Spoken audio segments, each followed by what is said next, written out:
할렐루야. 감사합니다.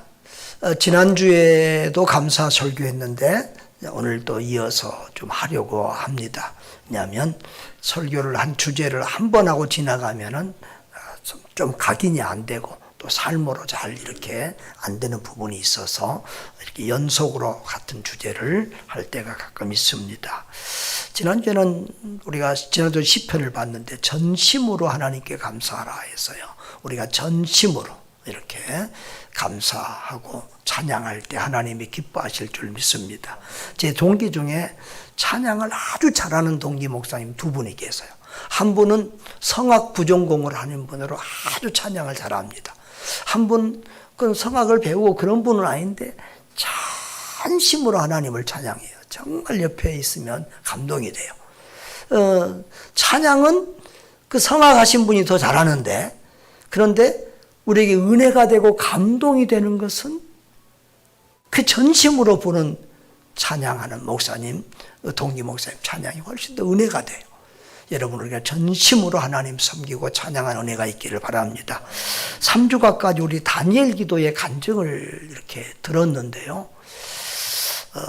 간증을 너무 많이 들으니까 약간 질리는 감도 있었지만 또 어떤 분들의 간증을 통해서 특별한 받는 은혜도 컸습니다. 그걸 들으면서 두 가지 제가 느낌이 있었습니다.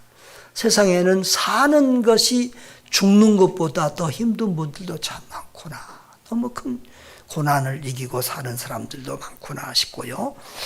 또 살아있는 모든 사람이 그 고난과 역경을 이기고 이렇게 살아있으니 그 한 사람 한 사람이 다 보석 같다는 생각이 들었습니다. 자, 우리 옆에 분들에게 당신은 보석입니다. 집사님은 보석입니다. 성도님은 보석입니다. 장로님은 보석입니다. 이렇게 인사하시기를 바랍니다. 여러분, 사실 우리는 감사 설교를 듣고 있지만 성경에서 이해할 수 없고 순종할 수 없는 어려운 명령이 이 감사 명령입니다. 성경은 항상 기뻐하라. 또 범사에 감사하라고 그랬습니다. 에베소서에도 범사에 항상 감사하라 했는데 어떻게 사람이 어려운 일, 힘든 일, 괴로운 일이 있는데 항상 범사에 감사하고 기뻐할 수 있겠습니까? 어찌 보면 이것은 순종이 불가능한 명령입니다. 그런데 우리가 여기서 두 가지를 우리가 새겨야 되겠는데, 첫째로는 우리 하나님은 우리가 가능한 감사하고 기뻐하며 살기를 바란다는 것입니다.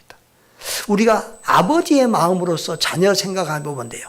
자녀가 불평하고 원망하고 괴로워하고 힘들어하고 슬퍼하고 사는 것보다는 좀 기뻐하고 긍정적으로 시험 공부도 잘 못했어도 아빠 지난달보다 훨씬 나아졌어 이러면서 이렇게 좀 긍정적인 마인드로 밝게 살면 부모가 더 기뻐하지 않겠어요? 우리 하나님도 어려워도 힘들어도 우리가 부족해도 가진 것이 작아도 좀 못났어도 하나님 앞에서 기뻐하고 감사하고 긍정적인 마인드를 가지고 살 때 우리 하나님이 훨씬 더 기뻐하고 감사하실 줄, 좋아하실 줄 믿습니다. 여러분, 사실 우리는 어렵고 힘들고 또 염려, 걱정, 눈물, 사건, 사고 없는 그런 가정이 없어요. 다 문제가 있고 눈물이 있는데 어떻게 범사에 감사하며 살 수 있겠어요? 그런데 불신자들도 또 좋은 일이 있으면 감사하면서 살잖아요. 그러나 우리 그리스도인들의 감사는 그런 차원을 넘어서 어떤 상황에서도 감사할 수 있는 그런 감사가 진정한 그리스도인의 삶의 감사인 줄 믿습니다. 여러분, 세상적인 관점에서 보면 우리 그리스도인은 세상 사람들보다 더 감사하기 어려운 부분이 있어요.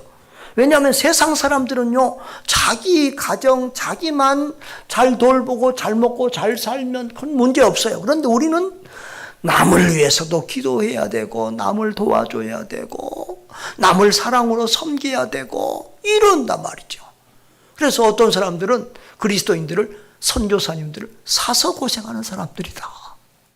이번에 간증을 이렇게 쭉 들어보니까 두 분 간증이 특별히 이 장애 아이들을, 자기 자녀들도 몇 있는데 거기다가 장애 아이들 입양하면서 또 장애 아이들을 입양해서 키우면서 죽을 고비를 넘기는 그런 분들의 간증을 들으면서 굉장한 감동을 받았어요. 여러분, 정말 그런 것이 예수님의 마음이 아닌가 그런 생각이 들었습니다. 이렇게 우리는 남의 짐까지 져야 되고 남을 일으키고 남을 살려내는 일을 해야 되기 때문에 우리는 오히려 또 다른 불신자들보다 더 힘든 생을 살 때가 있습니다. 또 예수 믿는 것 때문에 어떤 사람은 박해를 받기도 하고 또 전도와 헌신과 이런 데 대한 부담도 있습니다. 그리스도인 중에서도 제일 감사하기 어려운 사람이 목사나 선교나 선교사나 이런 사역자 같아요. 그러니까 사람들이 다 알고 예수 믿어도 신학교는 안 가고 목사 선교사는 안 되려고 그래요. 요즘은 아주 그 대형 상당히 큰 교단의 신학교들도 이렇게 입학생이 부족해요. 우리 교단도 작지 않은 교단인데 이렇게 학생이 미달되는 그런 상황이 됩니다. 그래서 이제 이 베이비붐 시대의 목사들이 다 은퇴하고 나면 한국교회는 목사가 부족하다. 시골 교회들은 이제 목사 없는 교회들이 많아질 거라고 그렇게 생각을 하고 있습니다. 그래서 뭐 교단마다 정년을 연장해야 된다 그런 얘기까지 할 정도로 지금 이렇게 심각하고 선교사로 지망하는 선교사들도 이렇게 없습니다. 그래서 우리 아들도 목사하고 선교사 하면서 지금 장가가기가 굉장히 어려웠잖아요. 그래서 일단 선교사 사모하겠다는 사람만 나타나면 한번 봐보겠다. 그러더니 어떻게 지금 돼가는 것 같아요. 아무튼 여러분 가만히 이번 주에 설교 준비하면서 나를 생각해 보니까 정말 나는 인간적으로 세상적인 관점에서 볼 때는 절대 나는 행복할 수가 없는 사람이다. 목사가 왜 힘들까요? 목사는 모든 성도의 문제가 내 문제예요. 근데 성도만 아니라 성도들의 가족의 문제, 그들이 겪는 모든 일가친지의 문제들까지 다 목사의 기도요, 염려요, 걱정거리이기 때문에 그렇습니다. 네. 그래서 어떨 때는 오늘은 아무 일 없이 지나갔으면 참 좋겠다. 그러니까 뭔 특별한 것보다도 일이 없는 날이 감사해요. 일이 안 터지면 그걸로 감사. 그러면서 어떨 때는 좀 빨리 은퇴해서 이 무거운 짐을 벗었으면 좋겠다. 그런 생각이 들 때도 있어요. 그런데 저는 또 어떤 목사죠? 선교하는 목사잖아요. 우리 교회 선교사님이 수십 명이요. 관계돼서. 그 선교사님들에게서 이런저런 소식들이 옵니다. 다 이제 선교사님도 나이가 많아지는데 한국에서 살아도 병이 많은데 선교지에 사니까 열악한 환경에 사니까 얼마나 더 병이 많겠어요. 안 아픈 사람이 없어요. 이런저런 아픔 소식, 어려운 소식들이 오면 그게 또 마음이 힘듭니다. 또 선교비 지원에 대한 편지들도 많이 오는데 연말 되니까 개척교회 선교사님들 더 많이 옵니다. 그것을 또 도와주지 못하는 그런 눌리는 부담감들도 있습니다. 또 저는 우리 교단에서도 멤버케어 위원장입니다. 우리 교단 선교사가 500명인데 멤버케어 위원장은 뭐냐? 멤버케어가 뭐냐 그러면 선교사들의 아픔과 문제와 고통과 상처와 이런 모든 것을 면담하고 상담하고 치료하고 위로하고 하는 일이 멤버케어의 일입니다. 그러니까 이런저런 얘기까지 다 저한테 들어오면 저는 절대로 행복할 수가 없는 목사입니다. 사서 고생하는 목사입니다. 자, 그런데 저하고 우리 집사람은 좋은 친구들만 보면 목사하거라, 사모하거라 그러거든요. 지난주에도 우리 작은 아들이 인사하러 왔는데 가끔 시간 날 때마다 너 어렸을 때 선교사 하겠다고 그랬는데 왜 좀 변질됐냐? 앞으로라도 목사 선교사 했으면 좋겠다. 그런 얘기를 합니다. 그러면서 생각해봐라. 너희들은 세상에서 불신자들하고 사는데 나는 주로 우리 성도들하고 산다. 세상 사람이 착하겠냐? 교회 안에 사람이 더 착하겠냐? 이 교회 안에 착한 우리 성도들과 사니 목사는 행복하지 않느냐? 그리고 70세까지 지금 일할 수 있는 직장이 어디가 있냐? 얼마나 감사하냐? 그리고 은퇴해도 저 시골에 목사 없는 데도 있고 선교지에도 할 일 많고 얼마나 죽을 때까지 할 일 많이 얼마나 감사하냐? 그러면서 목사해라 이렇게 하고 그러는데요. 정말 그렇습니다. 남들이 생각할 때는 우리는 도저히 감사할 수 없지만 그럼에도 불구하고 우리 그리스도인은 감사로 충만한 사람들인 줄 믿습니다. 빌립보서 4장 4절에 보면 주 안에서 항상 기뻐하라. 내가 다시 말하노니 기뻐하라. 6절에 보면은 염려하지 말고, 아무것도 염려하지 말고 너희 구할 것을 감사함으로 하나님께 아뢰라 그랬습니다. 여기 기뻐하라는 말이 두 번이나 있고 감사가 있는데요. 여러분, 이 빌립보서를 쓴 바울은 감옥에서 살고 있습니다. 감옥에서 보내는 편지입니다. 여러분, 감옥에 있는 사람이 밖에 자유인에게 기뻐하고 기뻐하라, 감사함으로 기도하라고 이렇게 말하고 있다는 것입니다. 우리가 다 알다시피 빌립보서는 4장밖에 안 되는데 16번이나 나는 기쁘다, 너희도 기뻐하라, 이런 말들로 16번이나 쓰여져 있습니다. 여러분, 어떻게 이럴 수 있을까요? 눈으로 볼 때는 바울은 감옥 안에 있어요. 그런데 영적으로 바울은 예수 그리스도 안에 있는 것입니다. 예수 안에 있으니까 예수 충만, 성령 충만, 은혜 충만하기 때문에 그 감옥 안에서도 천국을 누리면서 살고 있는 것입니다. 이것이 우리 그리스도인이 누리는 행복이요 천국인 줄 믿습니다. 여러분들 중에 혹시라도 예수님 믿고 따라 사는 것이 힘들고 어려운 분들이 있습니까? 예수 믿고 나니까 더 힘들다, 불행하다 이런 분이 있습니까? 저는 지금까지 정말 진정한 거듭난 참믿음의 그리스도인에게서 그런 말을 들어본 적은 없어요. 그러나 만일 예수 믿으니까 더 힘들다 그러면 그 사람은 10중 8구는 아직 예수님 만나지 못한 분일 것입니다. 예수님 만나면, 주와 더불어 살면, 은혜 충만하고 성령 충만하면 어떤 고난 어려움도 능히 극복하고 그리고 감사와 기쁨으로 살게 되는 줄 믿습니다. 여러분, 이 항상 기뻐하고 감사하라는 말은 어떤 말일까요? 여러분, 24시간 슬픈 일, 괴로운 일 있을 때도 그 순간에도 기뻐하고 감사하라는 말일까요? 그런 의미가 아니라 모든 상황에서 믿음으로 반응하고 말씀대로 살라는 말입니다. 여러분, 한번 생각해 봅시다. 이것을 문자 그대로 적용하면 곤란하죠. 사람이 죽었는데 거기서 낄낄낄 웃고 아이고 잘됐네 감사하네 그래 보세요. 맞아 죽죠.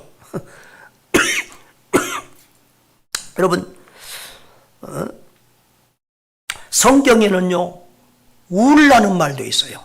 예수님도 눈물을 흘리셨고 로마서에도 우는 자들과 함께 울라고 그랬어요. 여러분, 울어야 될 장소에서 울어야 될 일에는 우리가 울어야 돼요.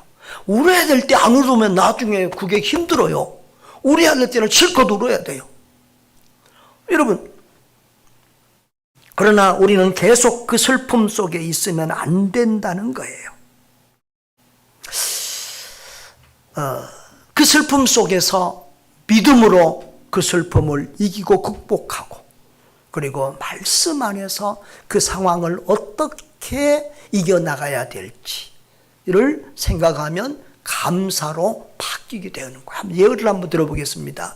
자, 빌립보서에 보면은 사도 바울이 신라와 더불어 전도하다가 박해를 받습니다. 실컷 얻어맞고 옷 다 찢기고 이렇게 쇠사슬에 매여서 감옥 안에 깊은 감옥에 들어가게 됩니다. 그런데 보니까 한밤중에 바울과 실라가 뭐 했다고요? 기도하고 그 다음에 더한 것은 찬송했다. 죄수들이 들을 정도로. 여러분, 어떻게 이럴 수 있을까요? 근데 생각해 봐야 돼요. 여기서 시간의 흐름을 우리가 생각해야 됩니다. 자, 얻어맞고 감옥에 들어간 것은 언제였어요? 낮에였어요. 요즘처럼 뭐 밤이 환한데 밤이 환해서 전기불 속에서 전도하고 그런 낮에 전도했을 겁니다. 낮에 소요가 일어나고 얻어맞고 감옥에 가는 이런 일들이 있었어요. 여러분, 바울이 신라가 믿음이 좋다고 막 얻어맞고 핏질 찌르면서 할렐루야 감사합니다 너무 기쁘다 이러지는 않았을 거예요. 그러지 않았겠어요? 자, 그런데 감옥에 갔습니다. 어떤 생각을 했을까요? 하나님, 이게 무슨 뜻입니까? 하나님이 이렇게 하시는데 하나님이 어떤 뜻이 있습니까? 하나님, 우리가 이때 어떻게 해야 될까요? 그렇게 기도하면서 아마 묵상하는 시간들이 있었을 거예요. 그러면서 아마 이렇게 결론을 내지 않았을까 싶어요. 바울 사도가 신령해서 정확하게 그 다음에 있을 일을 알 수도 있었겠지만 그것보다는 아마 이렇게 생각했을 가능성이 많습니다.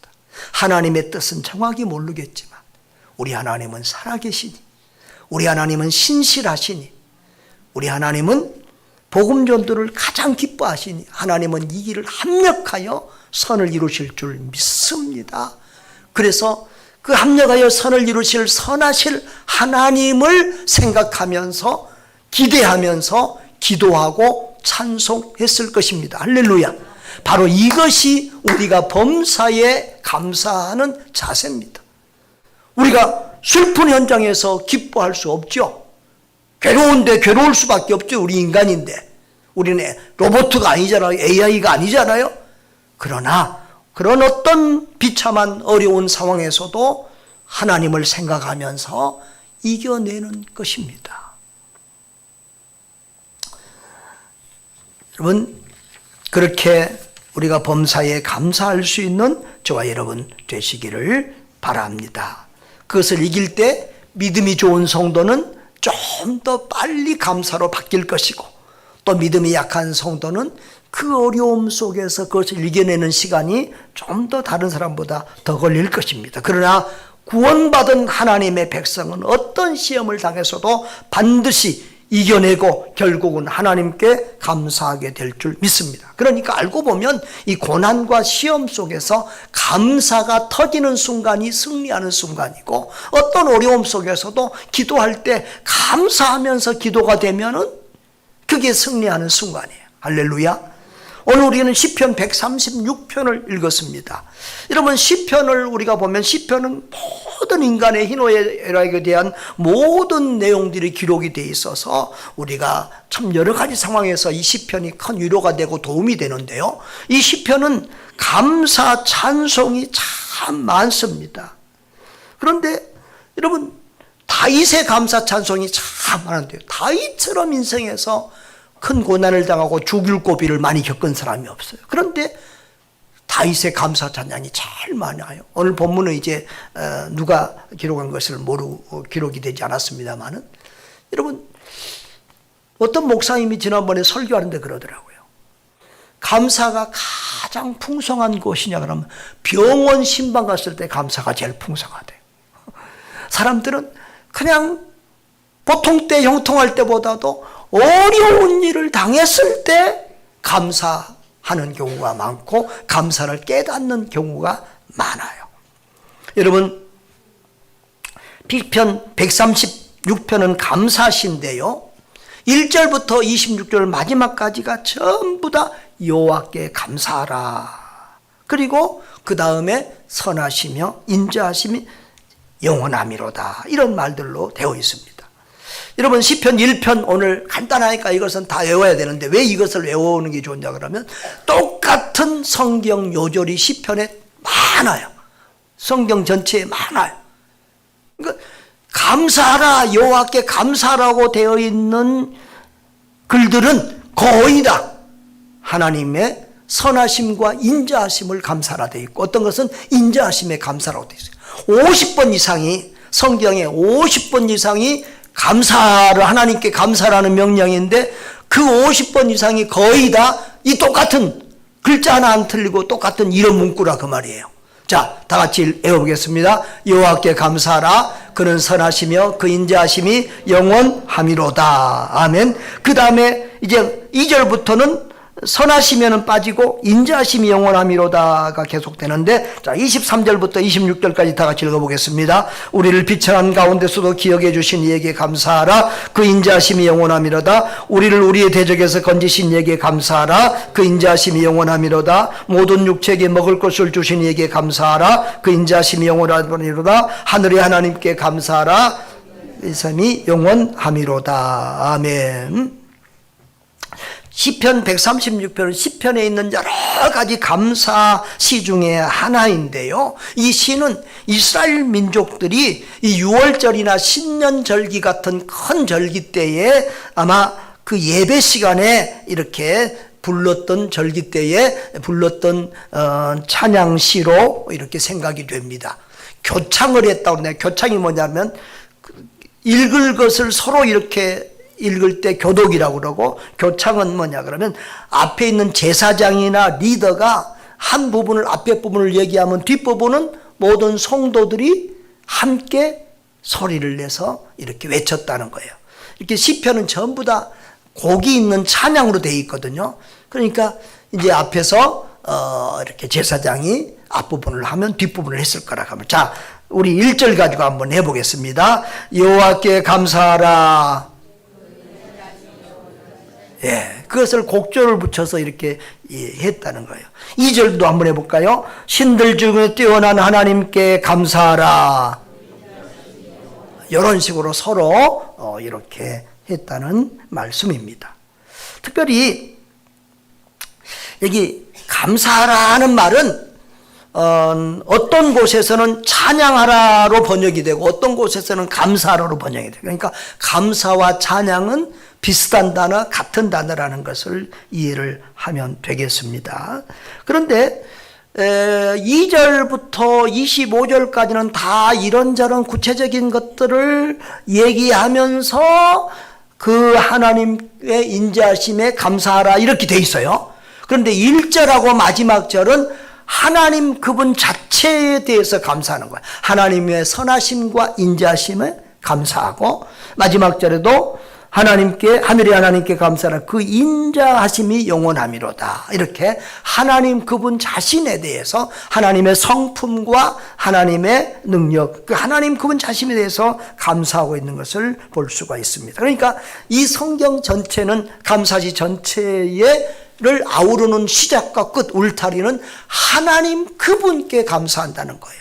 구체적으로 말하면 1절은 하나님의 성품, 선하고 인자하심, 2절, 3절은 하나님의 위대하심을 찬양하고, 4절부터 9절까지는 이 세상 모든 만물을 창조하신 그 창조주의 여러 능력에 대해서 감사하고 있어요. 10절에서 저 뒷부분까지는 그 고난과 역경과 모든 이스라엘 역사 속에서 구원해 주신 하나님께 감사하고 있어요.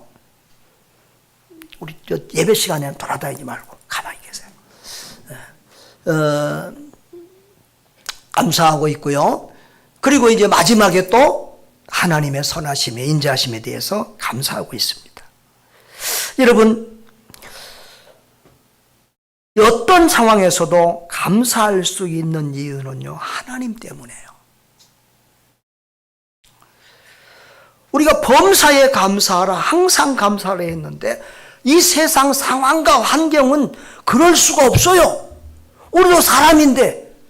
그런데 하늘의 하나님을 바라보면 항상 감사할 수 있는 거예요. 여러분, 비행기를 타고 이렇게 가보면은 밑에는 막 천둥, 번개, 비가 오고 막 바람이 불고 난리인데 저 위에 공중으로 가면 하늘은 항상 맑고 고요해요. 여러분, 우리가 사는 이 세상은 날마다 사건, 사고, 문제들로 눈물바다고 정말 희노애락이 다 오가는데 우리 하늘의 하나님은 늘 신실하게, 우리 하늘의 하나님은 변함없는 모습으로 그렇게 선하시고 인자하신 모습으로 항상 우리를 살피시고 이 세상을 통치하시는 줄 믿습니다. 여러분, 그래서 시편 136편에서 배우는 감사는 하나님께 대해서 감사하는 거예요. 그리고 과거에, 여기 보면 과거의 은혜를 잊지 않고 기억하고 더듬어 헤아려서 감사하는 모습을 봅니다. 우리는 과거, 우리가 살아오는 동안에 우리에게 주신 하나님의 은혜가 얼마나 많았는지 몰라요. 지금 현재도 얼마나 감사한지 몰라요. 하나님이 우리에게 믿음 주셔서 지금 예수 믿고 여기 나와 있어요. 건강 주셔서 거기로 나왔어요. 그 문제 없으니까 왔어요. 예? 아무리 우리가 믿음 좋아도 집안에 뭐 누가 죽었다 병원 갔다 못 나오죠. 예? 여러분, 또 우리가 이미 받은 것이요 다 감사의 내용들이에요.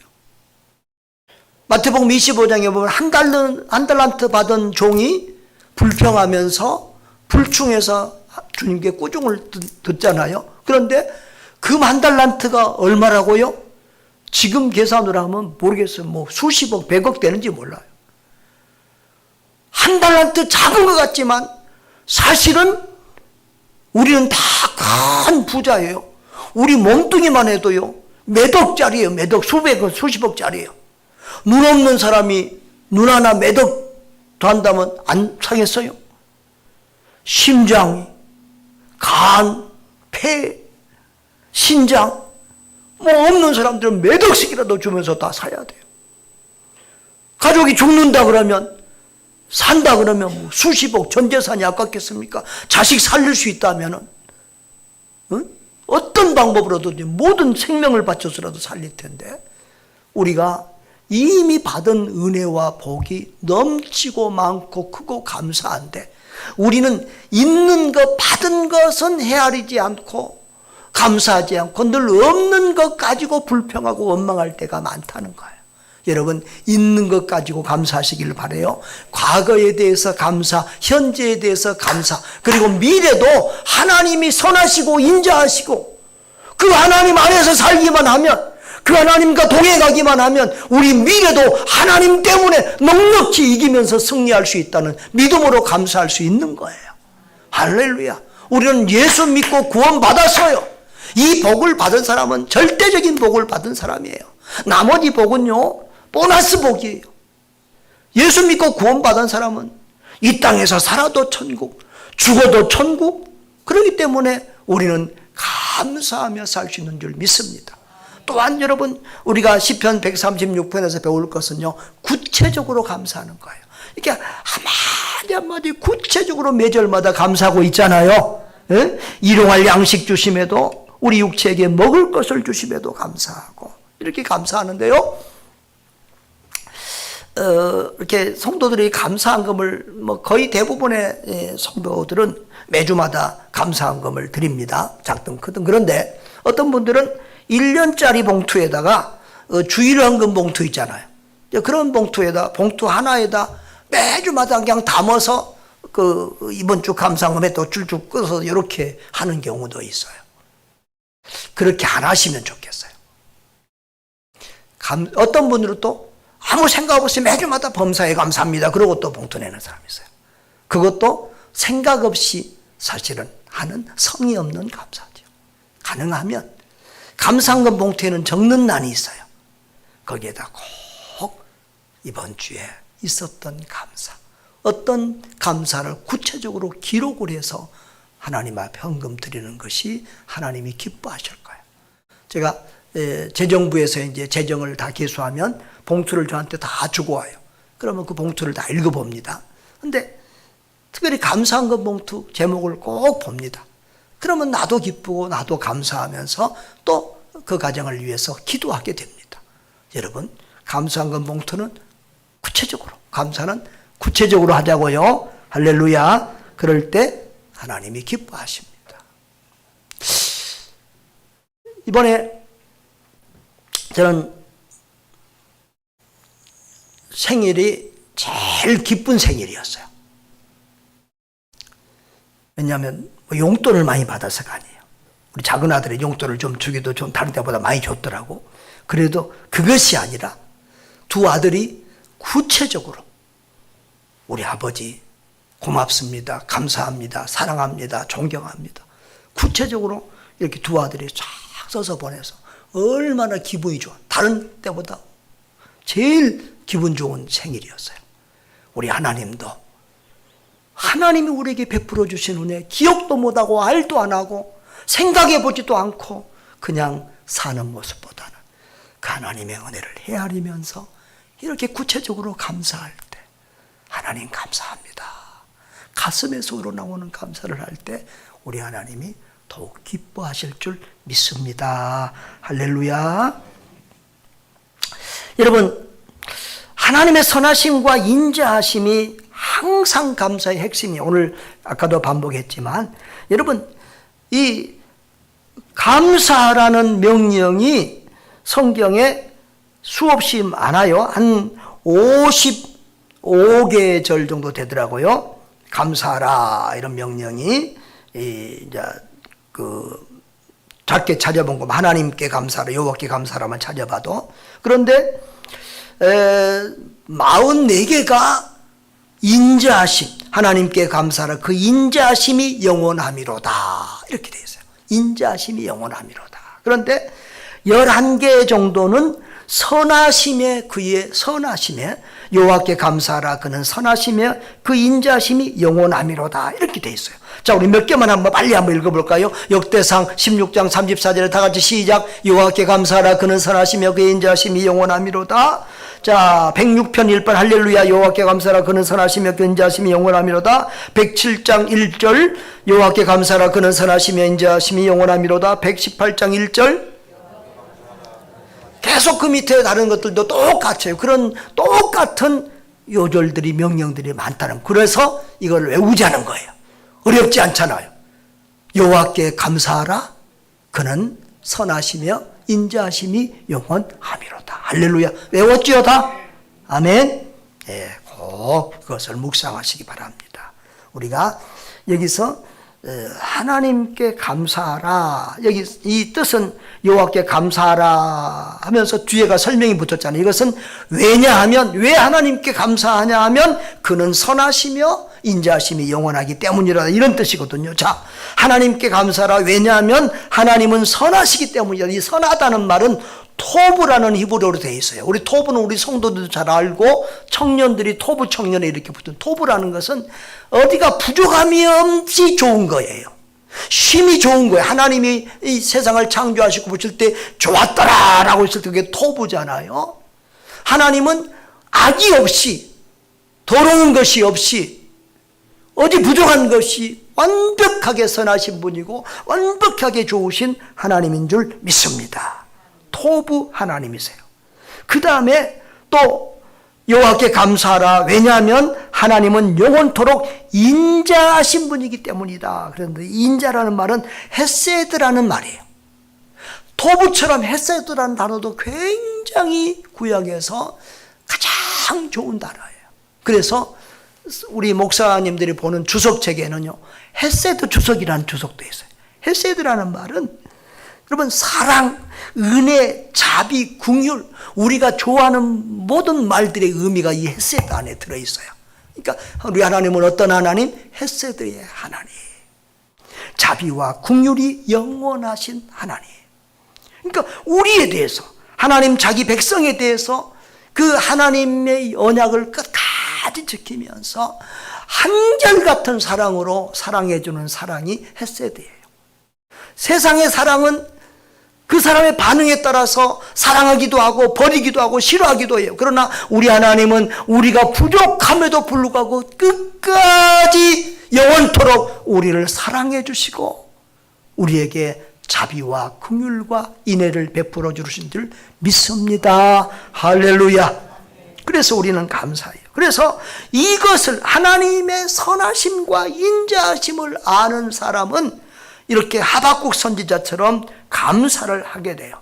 사실 처음에는 하박국 선지자는 불평해서요, 유다라는 나라에 보니까 이 악한 약한 사람들이 강한 사람들이 약자들을 가르치고 부자들이 가난한 사람들을 걸 더 갈취하고 이 의로움이 없고 공의가 없는 사랑이 없는 그 유대 사회를 보면서 하나님 왜 저런 악한 사람들을 벌하지 아니하십니까? 라고 하나님 앞에 좀 불평적으로 기도를 했어요. 그런데 하나님께서 저 바벨론 갈대아라는 나라를 통해서 유다를 치겠다는 거예요. 그래서 더 큰 의문과 시험이 들었어요. 아니 하나님, 그래도 유다 백성이 당신 하나님의 언약의 백성인데 선민인데 저 이방 나라를 들어다가 자기 백성 자기 자식을 때리는 법이 어디가 있습니까? 하면서 더 큰 의문과 시험이 들었어요. 그런데 하나님께서 계속 기도할 때 알려주신 것은 저 바벨론을 들어서 유다를 쳐서 유다를 아주 망하고 없이 하려는 것이 아니라 유다가 회개하고 돌이켜서 하나님을 바로 믿고 섬기고 바로 살도록 하는 사랑의 매라는 것을 깨닫게 됩니다. 하나님은 선하신 하나님, 인애가 풍성하신 인자하신 하나님인 것을 알고 하나님께 이렇게 하박국은 감사를 합니다. 자, 다 같이 17절부터 읽어봅시다. 시작. 비록 무화과 나무가 무성하지 못하며 포도나무에 열매가 없으며 감람나무에 소출이 없으며 밭에 먹을 것이 없으며 우리의 양이 없으며 양간에 소가 없을지라도 나는 여호와로 말미암아 즐거워하며 나의 구원의 하나님으로 말미암아 기뻐하리로다. 아멘. 없고 이것도 저것도 없고 없을지라도 나는 하나님만 있으면 감사하고 기뻐하며 살 수 있다는 거예요. 하나님이 내 힘이라는 거예요. 할렐루야. 여러분, 저와 여러분이 그런 믿음으로 어떤 어려움에서도 승리할 수 있기를 바랍니다. 우리 복음성 찬양을 보면 그러면 사람을 보며 세상을 볼 땐 만족함이 없었네. 나의 하나님 그분을 뵐 땐 나는 만족하였네. 할렐루야. 세상을 보면 만족할 수 없고 감사할 수 없습니다. 우리 하나님을 보면 만족하고 감사하게 되는 줄 믿습니다. 자, 마지막으로 이제 우리가 배운 것을 한번 우리 삶에 적용을 해보겠습니다. 시험과 고난을 이기고 감사할 수 있는 비결이 뭐냐? 자, 우리가 먼저 고난은 필요악이라는 사실을 기억해야 합니다. 여러분, 하나님은 고난을 주는 분은 아닙니다. 사탄이 고난과 시험을 주는데 하나님이 그것을 허락할 때만 가능합니다. 그러면 하나님은 마음이 아프지만 우리에게 고난이 필요함을 알고 허락하십니다. 여러분, 우리는 고난을 싫어하고 고난이 없으면 다 좋을 것 같지만 고난이 없으면 인간은 망합니다. 여러분, 우리 모든 기도가 응답되고 세상이 우리 마음대로 되면 우리는 망합니다. 다 지옥 갑니다. 여러분, 세상이 내 뜻대로 되고 내 마음대로 되고 내가 뭐 부족함이 없는데 주님 앞에 나오고 예수 만나고 기도하고 하나님께 구하고 믿음 생활할 사람이 어디 있겠습니까? 우리는 내 마음대로 안 되기 때문에 주님 앞에 나오고 주님께 기도하고 주님을 만나는 것입니다. 고난이 우리를 죽이는 것 같지만 알고 보면 우리를 일깨우는 것이고 우리를 살리는 축복의 도구인 줄 믿습니다. 그래서 시편 119편 71절에 보면은 시편 기자는 이렇게 말합니다. 고난당한 것이 뭐다? 내게 유익이라. 고난당한 것이 내게 유익이라. 또한 하나님은 선하시고 하나님께는 악이 전혀 없다는 것을 기억하시기를 바랍니다. 하나님이 주신 고산 시험은 악이 아니라 우리 하나님 늘 우리가 힘들 때 하나님을 악한 자처럼 우리가 생각할 수가 있어요. 근데 하나님은 절대 악이 없으시다. 토부의 하나님이시다. 완전히 선하시고 악이 없으시고 그리고 인애와 사랑이 끝이 없으신 하나님이다. 여기서부터 우리가 시험과 고난을 이길 힘이 생깁니다. 여러분, 하나님은 사랑이십니다. 하나님은요, 내가 나를 사랑하는 것보다 나를 더 사랑하십니다. 할렐루야. 그래서 로마서 8장 32절을 보면 저는 참 좋아하는데요. 자기 아들을 아끼지 아니하고 우리 모든 사람을 위하여 내어주시니가 어찌 그 아들과 함께 모든 것을 우리에게 주시지 않겠느냐. 독생자 아들의 목숨까지 우리를 위하여 아낌없이 내어주실 만큼 우리를 사랑하시고 또 로마서 8장 39절을 보면 이 세상의 어떤 것도 우리를 하나님의 사랑에서 끊을 수 없다. 할렐루야. 여러분, 고난당하는 우리를 보는 하나님의 마음은 더 아픕니다. 고난당하는 자식을 보는 그 고난당하는 자식보다 그것을 보는 부모의 마음이 더 아프듯이 우리가 고난당하고 힘들어할 때 우리 하나님의 마음이 더 아플 줄 믿습니다. 그러나 하나님은 그 고난 후에 우리에게 있을 금과 같이 빛나는 그 믿음의 여정과 축복을 생각하면서 인내하는 줄 믿습니다. 우리 부모들이 아이들 학교 가기 싫어해도 막 억지로 보내고 뭐 하기 싫어해도 막 억지로 시키잖아요. 왜? 힘들지만 그 후에 있을 축복을 생각하면서 아이들을 훈련시키는 것과 마찬가지입니다. 여러분, 전지하신 하나님은 나를 나보다 더 잘 아십니다. 그래서 나는 고난이 필요 없다고 생각하지만 하나님은 나에게 필요한 고난이라서 허락하실 줄 믿습니다. 또 내가 감당할 수 있는 고난이라서 허락하는 줄 믿습니다. 그래서 하나님은 감당하지 못할 시험은 허락하지 아니하신다라고 했습니다. 마지막으로 전능하신 하나님은 결국 모든 것을 합력하여 선을 이루시는 줄 믿습니다. 여러분, 마귀에게 쏟고 마귀에게 지시는 하나님이 아닙니다. 하나님은 결국 이기시고 승리하시고 선을 이루시는 하나님인 줄 믿습니다. 가룟 유다가 예수님을 팔아먹어서 이긴 것 같지만 예수님은 그 일로 인하여 십자가로 우리의 죄를 대속하시고 하나님의 구속사를 완성하신 줄 믿습니다. 여러분, 사탄 마귀가 욥을 시험하고 괴롭게 했잖아요. 그러나 하나님이 끝내는 욥이 믿음으로 그 모든 것을 이기고 승리하게 하시고 연말에 말년에 어땠어요? 갑절의 복을 주신 줄 믿습니다. 우리 하나님은 모든 것을 합력하여 선을 이루시는 하나님이신 것을 믿고 감사하시기를 바랍니다. 그래서 우리는 이렇게 고백해야 할 것입니다. 우리 한번 같이 읽어보겠습니다. 거룩하신 하나님, 선하신 하나님, 나를 나보다 더 사랑하신 하나님, 나를 나보다 더 잘하시는 하나님, 하나님이 허락하신 고난이라면 반드시 합력하여 선을 이룰 날이 올 줄 믿고 감사드립니다. 할렐루야. 여러분, 우리는 다 고난의 광야를 지나고 있습니다. 힘들지 않은 인생이 없습니다. 흔들리지 않고 피는 꽃이 없습니다. 어떤 사람은 사는 것이 죽는 것보다 더 힘든 그런 사람도 있습니다. 그러나 그리스도인은 어떤 고난 가운데서도 하나님이 살아계시고 그 하나님이 선하고 인자하시니 그 하나님 붙들고 승리해야 될 줄 믿습니다. 나를 나보다 더 사랑하시고 나를 나보다 더 잘하시고 결국은 모든 것을 합력하여 선을 이루실 그 하나님 믿고 믿음으로 승리하는 저와 여러분 되시기를 주님의 이름으로 축복합니다. 다 같이